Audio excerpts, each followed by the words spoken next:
2, 3. Hi guys and welcome back to my channel.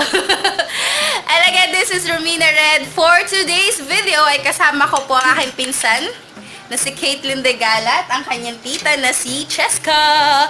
So guys, biglaan lang to. Wala nang setup ng mga tripod. So biglaan lang to and gusto ko lang itry yung umuuso ngayon na tinted lip balm. So, gagawa ng sarili kong tinted lip balm and I'll try kung magiging okay yung kakalabasan.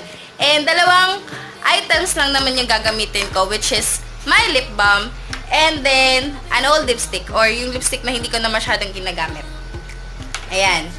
So, madali lang naman yung process. Hindi ko alam kung gaano katagal. Pero ang alam ko madali lang to. Kasi mix mo lang, tapos init mo lang, and then that's it. Makakagawa ka na.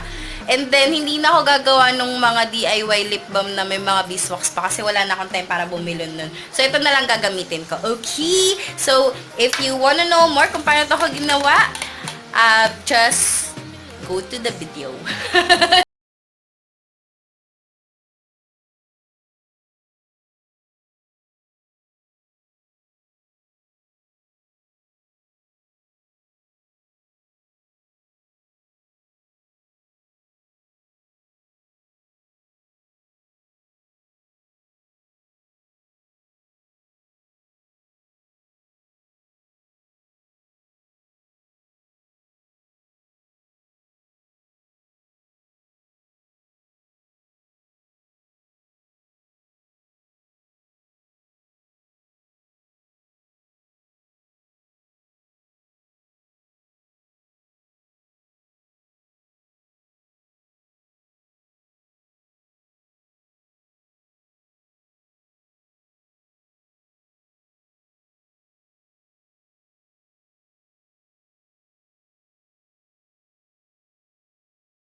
Parang ka din naka-lipstick, pero siguro dahil mas marami yung, medyo marami yung lipstick na nilagay ko. Pero ramdam mo pa rin na moisturize yung labi mo dahil din sa lip balm. And ramdam ko pa rin yung menthol. Kasi menthol yung flavor ng lip balm ko.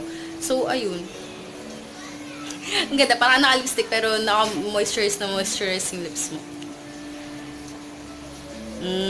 Diba? So, hindi ko na kailangan bumili ng mga tinted lip balm na umuso ngayon. Meron na ako. Yay!